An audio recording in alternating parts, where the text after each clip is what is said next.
Bismillahirrahmanirrahim. Alhamdulillahirabbil alamin. Wassalatu wassalamu ala asyrafil anbiya wal mursalin sayyidina wa maulana wa habibina Muhammadin wa ala alihi wa sahbihi ajma'in. Qala al-musannif al-imam hujjatul Islam Abu Hamid Muhammad bin Muhammad al-Ghazali rahimahullah wa nafa'ana bi ulumih.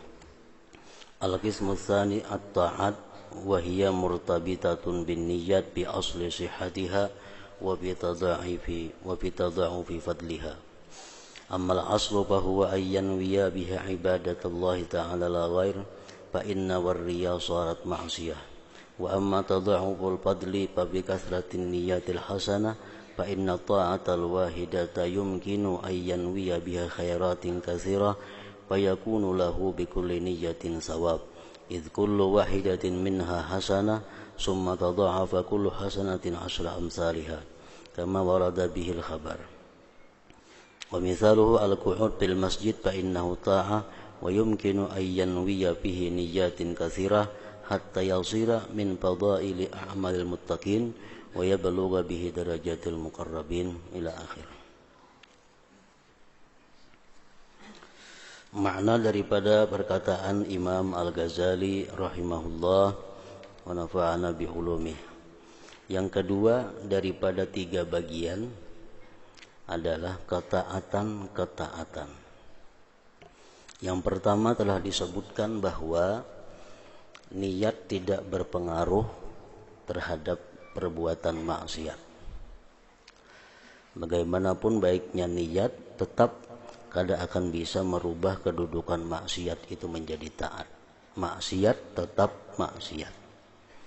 Nah, bagian kedua, ketaatan-ketaatan. Dan itu bertalian erat dengan niat dalam pokok sahnya.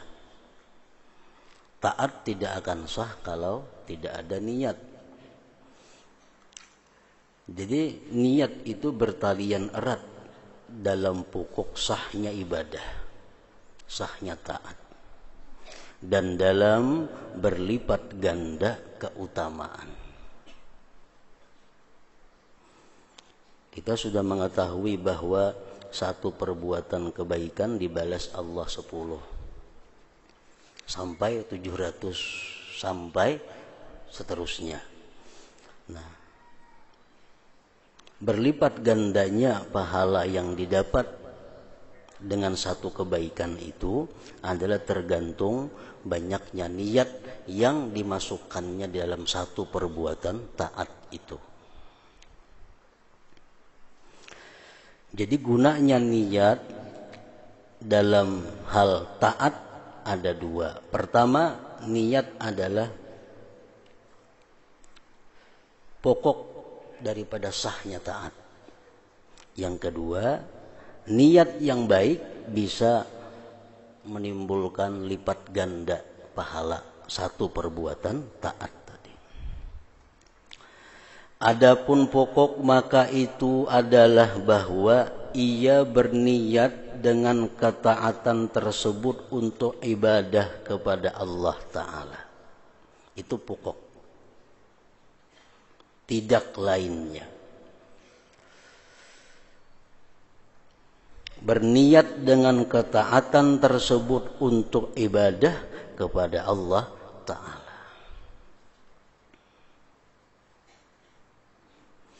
Maka jika ia berniat karena riya, karena bukan untuk ibadah kepada Allah, maka jadilah taat tersebut menjadi maksiat. Nah, jadi ini niat bisa merubah taat menjadi maksiat.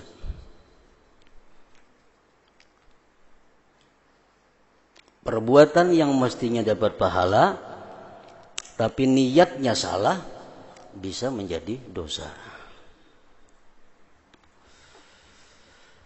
Maka jika ia berniat karena riya, maka jadilah taat tersebut menjadi maksiat. Bersedekah contohnya. Sedekah adalah perbuatan taat. Akan berpahala, akan sah Diterima Allah artinya apabila diniatkan ibadah. Bila diniatkan menjunjung perintah Allah, diniatkan mencari keridhaan Allah, maka sedekah tadi menjadi taat yang berpahala. Tapi apabila sedekah itu diniatkan dengan bukan ibadah, nah maka sedekah tadi bukan mendapat pahala tetapi mendapat dosa karena niatnya yang salah. Adapun berlipat ganda keutamaan, maka dengan banyaknya niat yang baik, maka ia memperoleh pahala dengan setiap niat. Ini bersedekah umpamanya tadi, niatnya menjunjung perintah Allah atau untuk mendapatkan keridhaan Allah. Nah, dapat pahala sudah 10. Ditambahnya lagi niat yang lain pada itu, nang baik niatnya. Arti niat nang baik itu niat nang kada bertentangan dengan ibadah.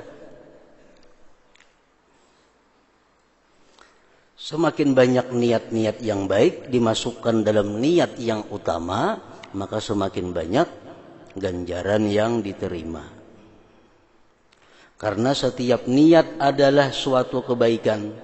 Kemudian setiap kebaikan berlipat ganda sampai 10 lipat, seperti yang disebutkan dalam hadisnya Nabi sallallahu alaihi wasallam.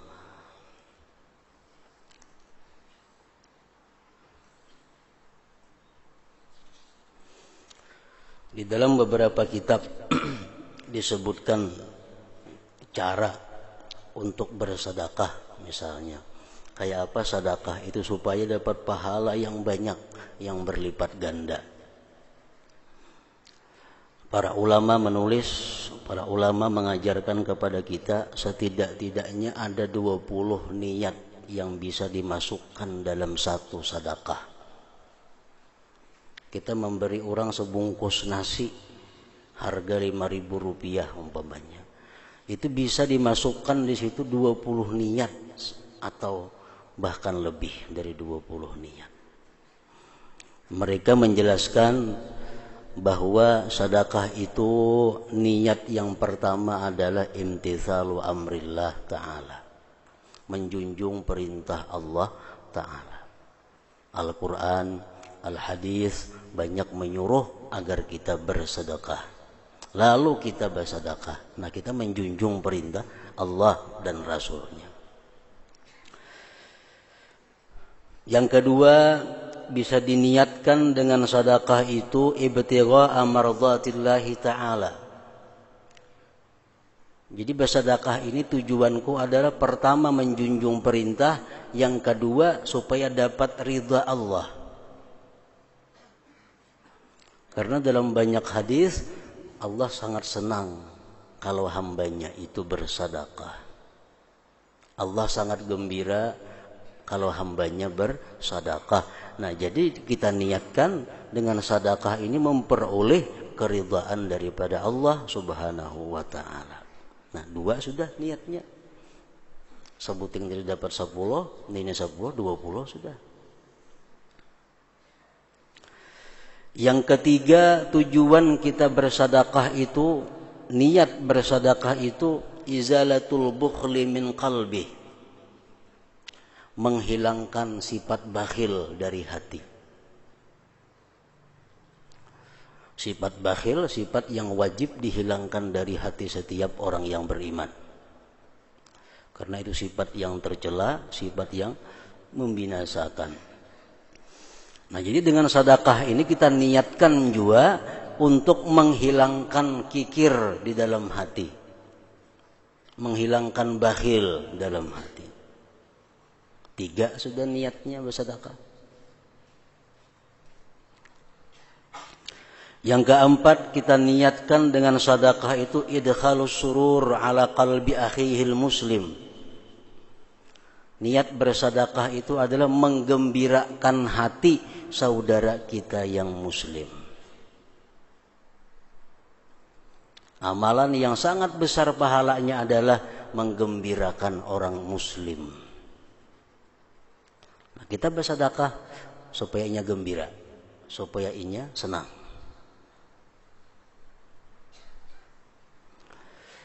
Yang kelima, kita niatkan bersedekah itu jabrul khatir,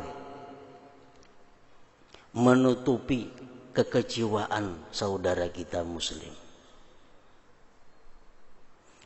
mengurangi kesedihannya, mengurangi duka laranya. Kita beri sedekah.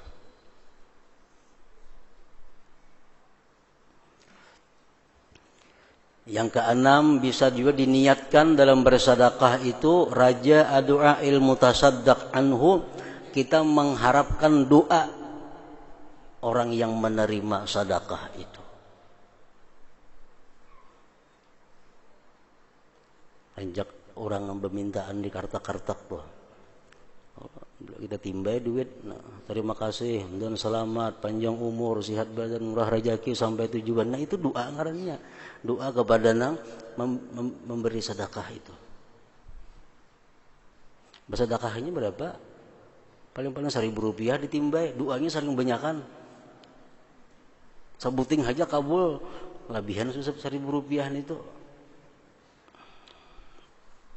Mengharapkan doa orang yang diberi sedekah. Yang ketujuh, diniatkan dengan sedekah itu taisiruhu 'alat ta'ah, memudahkan saudaranya itu untuk berbuat taat. Kita bersedekah lawannya duit atau bersedekah lawannya pakaian, nyamannya berbuat taat kepada Allah. Nyaman kawan kita itu inya berbuat ibadah kepada Allah.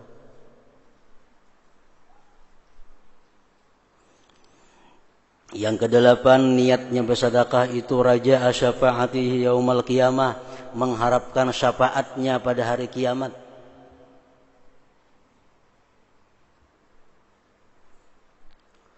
Di hari kiamat kaina Allah berseru, wahai orang-orang fakir miskin yang takwa kepada Allah, siapa-siapa yang pernah memberi sedekah kepada engkau, bawalah dia ke dalam surga.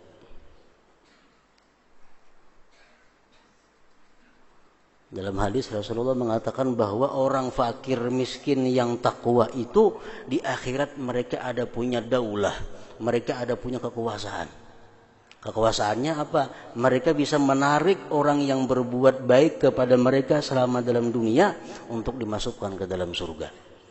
Nah, jadi kita bersedekah kepada fakir miskin termasuk juga diniatkan mengharapkan syafaatnya di hari kiamat kaina.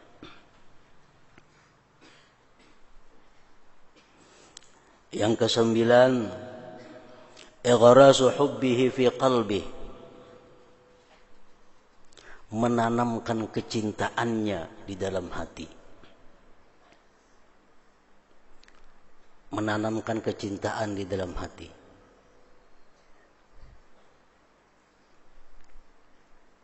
Dulunya inya kada kenal lawan kita, dulunya inya kada tahu lawan kita, dulunya inya benci lawan kita, dulunya inya marah dengan kita.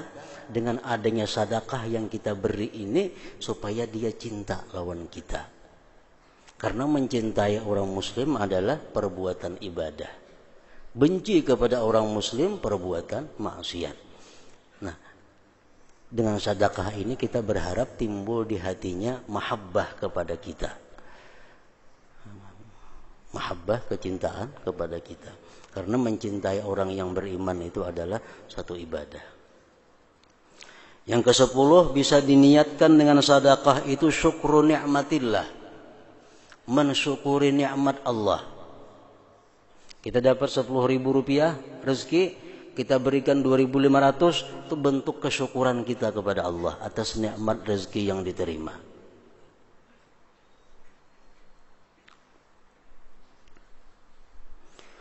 Yang ke-11, kita niatkan dengan sedekah itu talabu ziyadah minallah, menuntut tambahan daripada Allah. Kita hari ini dapat rezeki misalnya 10 ribuannya, Maka kada cukup 10.000 nih kita sagan di rumah. Nah kita berikan 2.500 untuk sedekah dengan mengharapkan agar ditambah Allah rezeki untuk kecukupan hari ini. Karena Rasul bersabda, "Man naqasa malun min sadaqah," harta itu tidak berkurang dengan sedekah. Yang ke-12 diniatkan lagi dengan sedekah itu tathiru malihi minasyubhah, membersihkan harta daripada syubhat. Ini harta yang kita dapat ini macam-macam. Kada tentu 100% halal, ada syubhatnya. Nah, kita niatkan dengan bersedekah ini harta kita dibersihkan dari yang syubhat-syubhat itu. Yang ke-13 dengan sedekah kita berniat itfa'u ghadabir Rabb, memadamkan kemarahan Allah. Bersedekah niat mudahan Allah kada sarik lawan aku. Mudahan Allah kada benci lawan aku. Nah, bersedekah niatnya itu. Yang ke-14 raja'a barakatis sedekah bi husnil khatimah. Yang ke-14 bahwa dia berniat dengan sedekah itu agar matinya husnul khatimah. Karena Rasul mengatakan sedekah itu tadfa'u mitatassu. Sedekah itu menolak mati jahat. Orang yang gemar bersedekah itu terhindar dari mati jahat. Nah, jadi kita berharap dengan bersedekah ini supaya kita husnul khatimah niatnya. Yang ke-15 niat bersedekah itu daf'ul bala, agar terhindar daripada bala.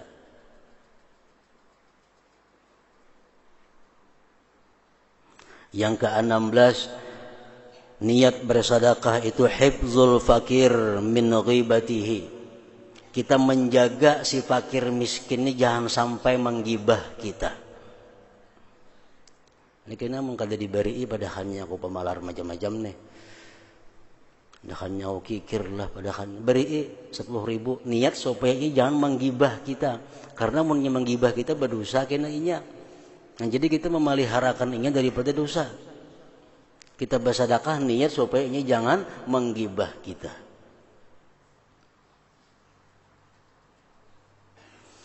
Yang ke-16,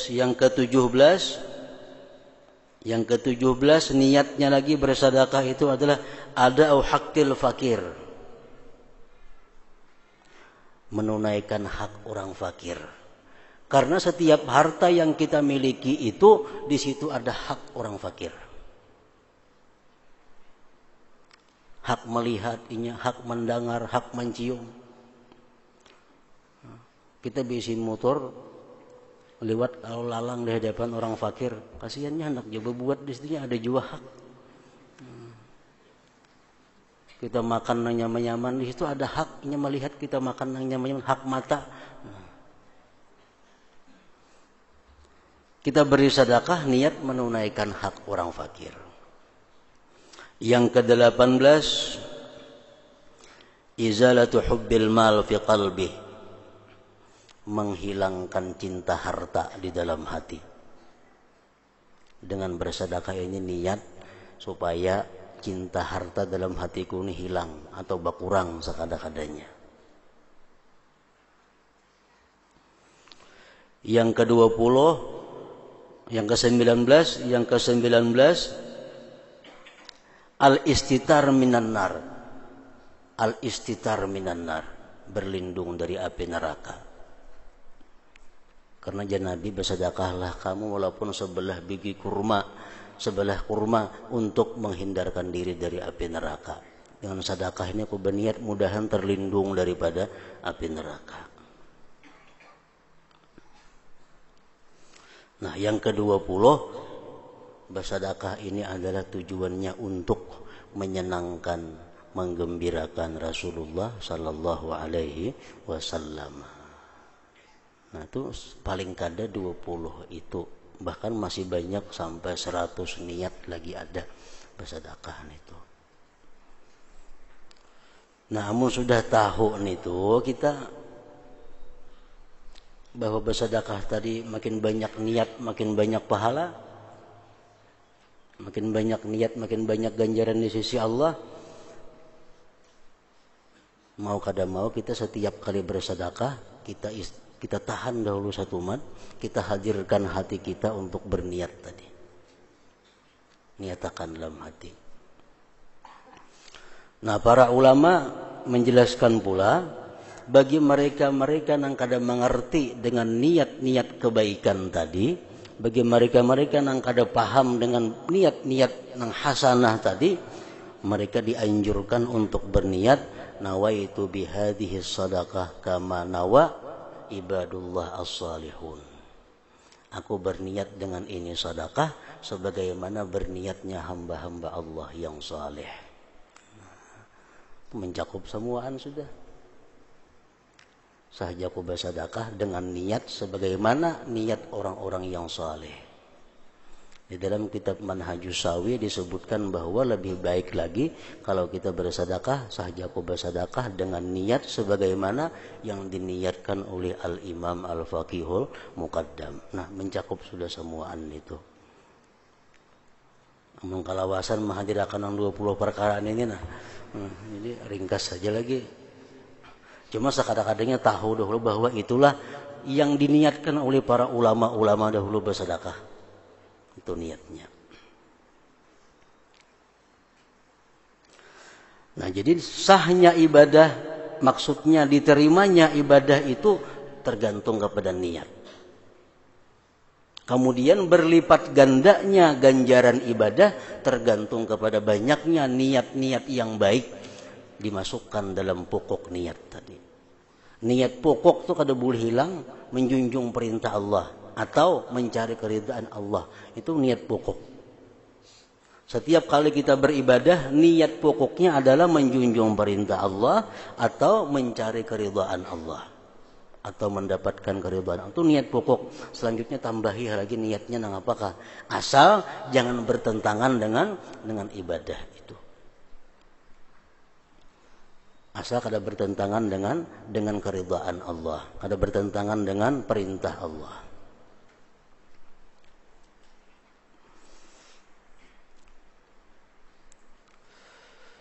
Kemudian setiap kebaikan berlipat ganda sampai 10 lipat seperti yang disebutkan dalam hadis. Nah, jadi tadi misal kita bersedekah tadi niatnya 20 kali 10 berapa? 200 dapat pahala. Dapat 200 pahala. Padahal duitnya 1.000 rupiah aja disedekahkan. 1.000 rupiah aja dapatnya berapa? 200 pahala. Namun kita niatnya macam tadi.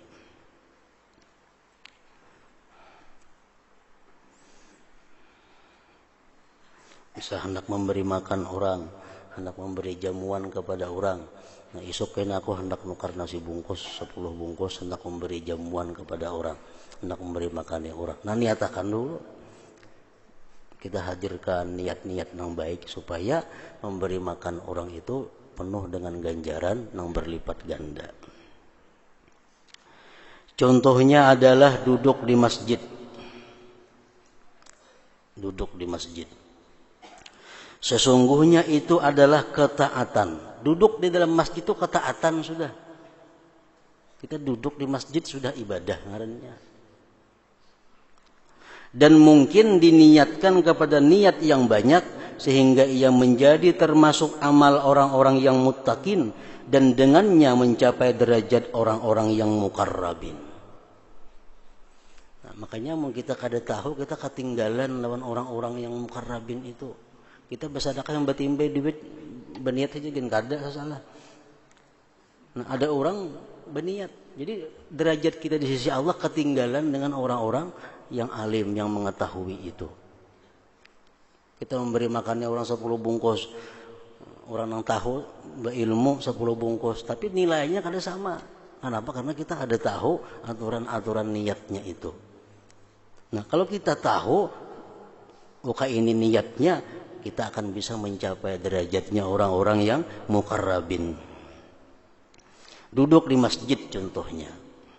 yaitu satu, bahwa ia meyakini bahwa masjid adalah Baitullah dan bahwa orang yang memasukinya adalah berziarah kepada Allah, maka ia berniat ziarah kepada Tuhannya karena mengharapkan apa yang dijanjikan oleh Rasulullah SAW.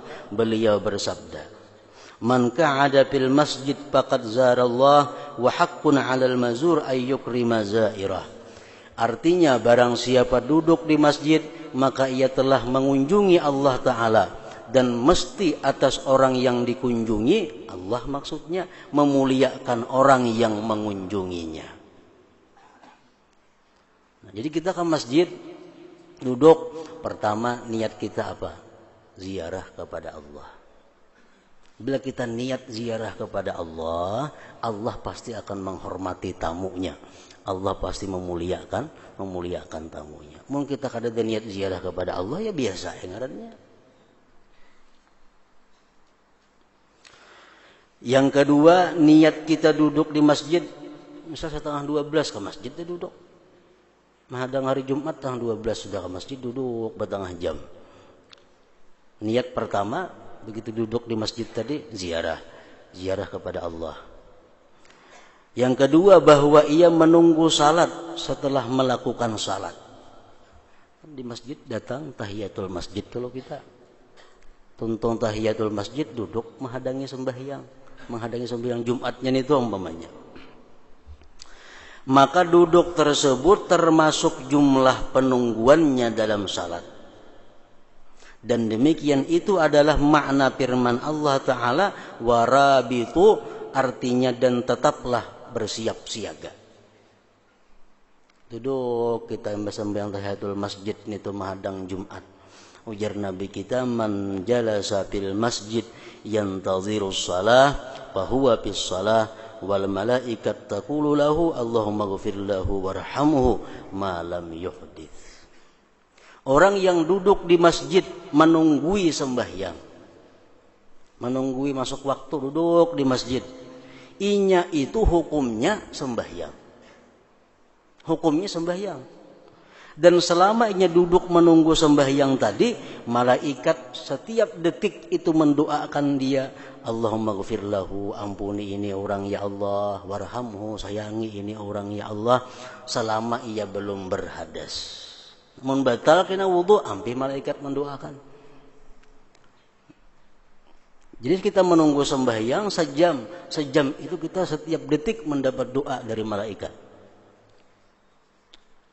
Hadis lain mengatakan almar'u fi salatin man tadzaraha, seseorang itu dikatakan sembahyang selama dia menunggu sembahyang itu. Tapi di masjid maka duduknya, mun di warung ada masuk itu. Di masjid, di Kartak ada masuk juga, di pelatar rumah orang ada masuk juga. Nah, apa untungnya duduk di warung, dudukan orang kamar hanya ke masjid, dan beda dua dapa lagi masjid. Di warung kan apa-apa pahalanya ada. Ini man jalasa fil masjid, siapa yang duduk di masjid. Ada man jalasa fil warung, ada.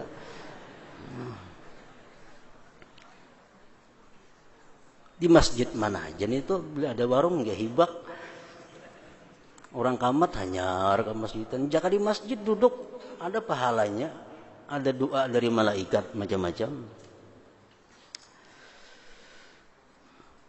Dan yang ketiga, duduk di masjid itu diniatkan menjadi rahib dengan mencegah pendengaran, penglihatan dan anggota badan dari gerakan-gerakan dan pulang pergi.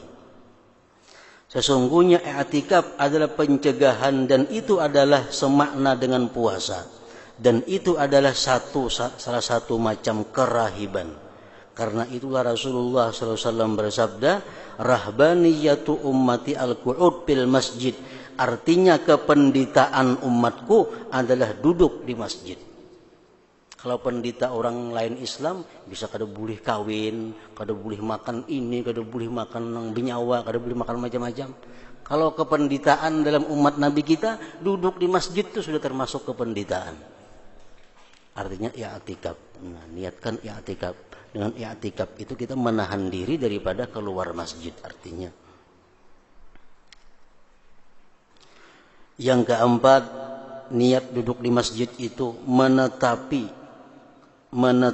cita-cita kepada Allah, mengharuskan hati untuk berpikir tentang akhirat dan mencegah kesibukan-kesibukan yang memalingkan dari demikian dengan mengasingkan diri ke masjid. Kenapa nak ke masjid? Nak bertenang-tenang, di rumah sibuk, di kantor sibuk, di toko sibuk, nak istirahat, nak tafakur. Nah, itu niat yang bagus.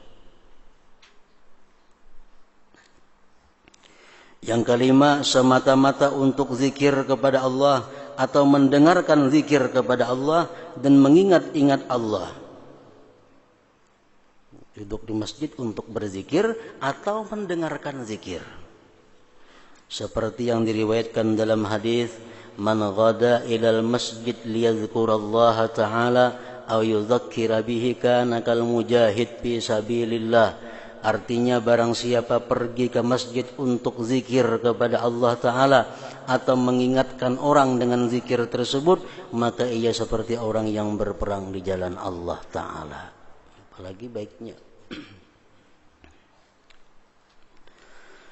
Yang keenam, duduk di masjid kita niatkan bahwa ia bermaksud memberi faedah ilmu dengan amar ma'ruf dan nahi munkar.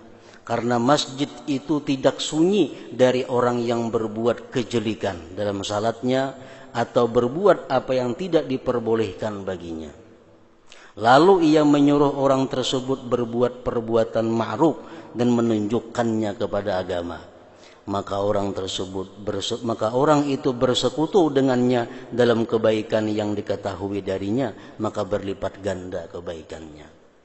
Niatkan duduk di masjid itu, kalau kita mampu, kalau kita bisa, hendak memberitahu orang yang kada tahu tentang agama. Yang ketujuh, bahwa ia memperoleh saudara fillah. Ke masjid ini tujuanku supaya juga aku dapat kawan yang karena Allah. Supaya dapat kawan yang karena Allah. Sesungguhnya demikian itu adalah ghanimah dan simpanan untuk negeri akhirat. Masjid adalah tempat berkumpulnya orang-orang yang mencintai karena Allah dan di jalan Allah. Yang kedelapan, bahwa ia meninggalkan perbuatan dosa karena merasa malu kepada Allah Ta'ala dan merasa malu berbuat di Baitullah apa yang merusak kehormatannya. Aku ke masjid ini tujuanku juga apa? Untuk menghindari dosa. Karena kalau di masjid aku aman daripada berbuat dosa. Aku kada wani merusak kehormatan masjid dengan berbuat dosa. Nah, jadi tujuan ke masjid adalah untuk menjaga diri daripada perbuatan dosa. Al-Hasan bin Ali radhiyallahu anhuma berkata, barang siapa membiasakan pulang pergi ke masjid, niscaya ia dianugerahi oleh Allah Ta'ala 1 dari 7 macam. Orang ini biasa pulang pergi ke masjid, bulang-bulik lain kaum tuh tugasnya. Ini nang kada kaum, nang orang biasa. Yaitu niscaya dianugerahi oleh Allah Ta'ala salah 1 dari 7 macam, yaitu saudara yang diperoleh jajaran Allah. Kita akan mendapat saudara fillah ngarannya, atau rahmat yang diturunkan, atau ilmu yang menjadikan pandai, atau kalimat yang menunjukkan kepada petunjuk, atau memalingkannya dari keburukan, atau meninggalkan dosa karena takut atau malu.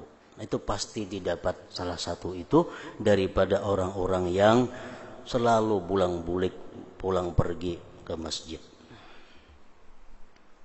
Nah, jadi ada 8 macam niat. Sekada-kadanya bisa lebih. Kalau kita masuk masjid, duduk di masjid, niat kita seperti itu, kita akan dapat nilai 8 kali 10. 80 artinya.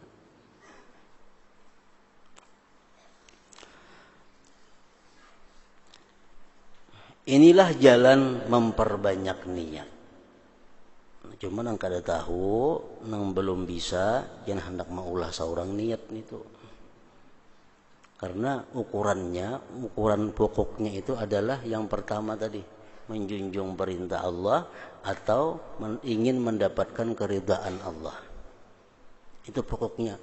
Jadi apa niat-niat selanjutnya cocok kada lawan keridhaan Allah.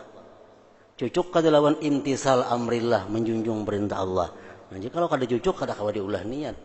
Jadi pedoman dasar niat selanjutnya yang banyak itu mesti sesuai dengan keridhaan Allah, sesuai dengan perintah Allah, maka itu pokoknya.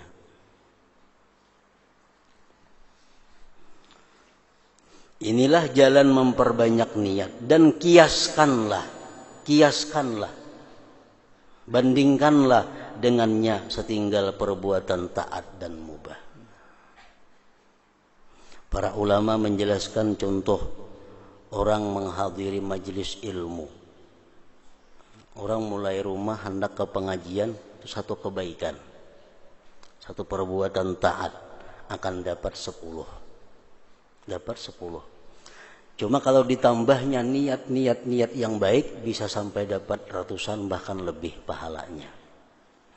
Nah, ulama mengkiaskan niat-niat yang baik untuk hadir di pengajian itu. Pertama, ujar mereka, kalau kita ke pengajian itu yang kita niatkan adalah menjunjung perintah Allah dan Rasul. Aku turun ke pengajian ini, motivasinya, dorongannya adalah menjunjung perintah Allah. Karena Allah menyuruh menuntut ilmu, Rasul menyuruh menuntut ilmu. Jadi aku menuntut ilmu ini menjunjung perintah Allah. Nah, itu pokoknya. Nabi bersabda, "Talabul ilmi faridah ala kulli muslim wa muslimah, utlubul ilma walau bisin." Menuntut ilmu agama kewajiban muslim dan muslimah. Ujar Nabi, tuntutlah ilmu walaupun sampai ke negeri Cina. Itu perintah.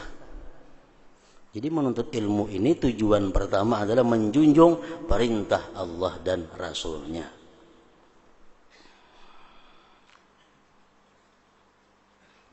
Yang kedua, ditambah lagi niat istirdaul malaikah. Aku menuntut ilmu ini tujuannya apa lagi? Untuk menyenangkan malaikat Allah. Malaikat senang bila aku menuntut ilmu. Malaikat gembira bila aku menuntut ilmu. Jadi tujuan menuntut ilmu ini juga menyenangkan malaikat. Rasul bersabda, "Innal malaikah la tadau ajnihataha li talibil ilm ridan bima yasna'u." Malaikat itu menaruhkan sayap-sayapnya bagi orang yang menuntut ilmu. Menaungi orang menuntut ilmu dengan sayap-sayapnya karena senang dengan apa yang dia perbuat. Nah, jadi menuntut ilmu itu bisa diniatkan adalah juga mencari atau mendapatkan kesenangan malaikat. Yang ketiga, kita menuntut ilmu bisa diniatkan ta'zimu syiaril Islam. Ta'zimu syiaril Islam, membesarkan syiar Islam. Nah, kita menuntut ilmu untuk membesarkan syiar Islam, syiar Allah.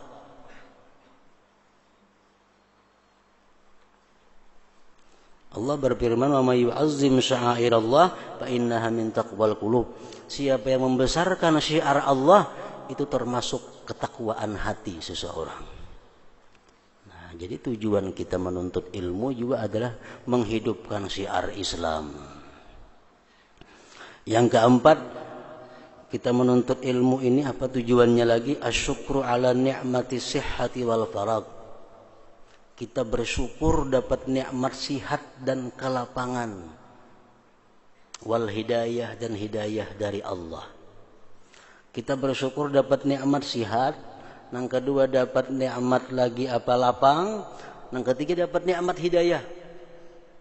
Nah, jadi aku turun ke pengajian ini mensyukuri itu. Banyak orang yang sihat, lapang, tapi kada dapat hidayah, kada kawan nuntut ilmu. Orang dapat hidayah tapi sibuk, kada kawan nuntut ilmu. Orang dapat hidayah tapi sakit, kada kawan nuntut ilmu. Nah, kita sehat, kita lapang, kita dapat hidayah, itu nikmat yang sangat besar. Nah, jadi kita menuntut ilmu ini mensyukuri itu. Yang kelima, kita niatkan dalam menuntut ilmu itu ifrahul walidain, menyenangkan orang tua, menggembirakan orang tua. Mun ada orang tua nang kada gembira anaknya nuntut ilmu, orang tua kada pintar itu ngarannya.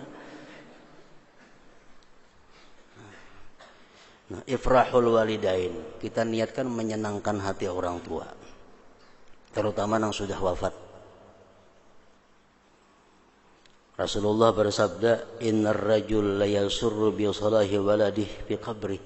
Seseorang dalam kubur itu sangat gembira melihat anaknya itu berbuat kebaikan. Sangat gembira. Yang keenam, kita menuntut ilmu tujuannya apalagi ifrahun Nabi sallallahu alaihi wasallam, menyenangkan Nabi kita. Nabi sangat senang kalau melihat umatnya itu menuntut ilmu agama. Nabi sangat gembira kalau umatnya itu menuntut ilmu agama atau berbuat amal kebajikan lainnya. Nah, yang ketujuh, ifrahul aqarib minal amwat, menggembirakan keluarga-keluarga yang sudah matian. Rasul bersabda, "Inna a'malakum tu'radu ala aqaribikum wa asyairikum minal amwat, fa in kana khaira istabsyaru." Ujar Nabi, amal perbuatan kalian itu ditampayakan lawang kula-kula ikam nang dikubur itu nah. Amun amal ikam baik, sukaan mereka.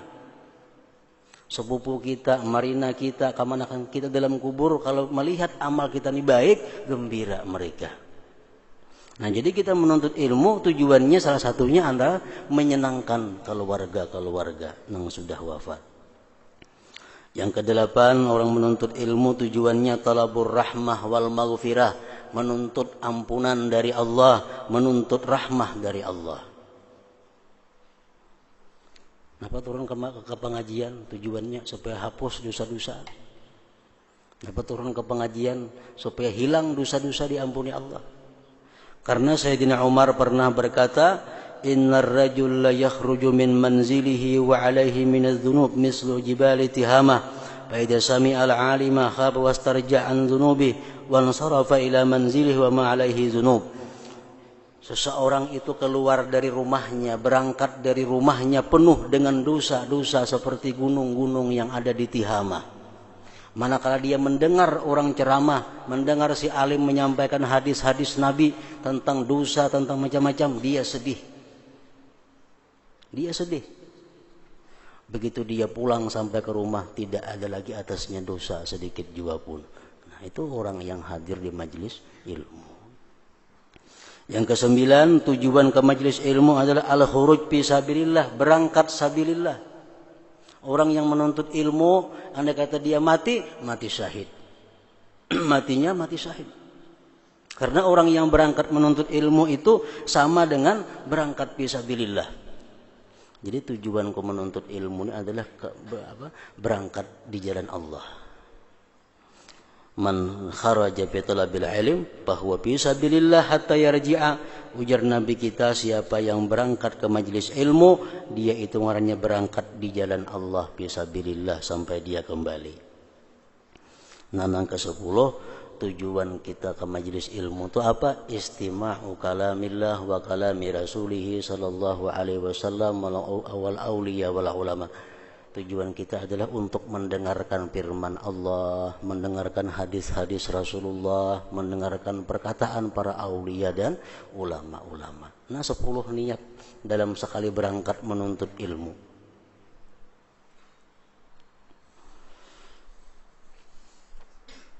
Nah, jadi kiaskanlah dengannya setinggal perbuatan taat dan mubah. Karena tidak ada daripada ketaatan melainkan ia memungkinkan niat yang banyak. Setiap kali ada taat itu pasti kawan niat yang banyak. Dan sesungguhnya ia hadir dalam hati seorang mukmin dengan kadar kesungguhannya dalam mencari kebaikan dan persiapannya baginya dan pikiran padanya. Tergantung kita aja lagi.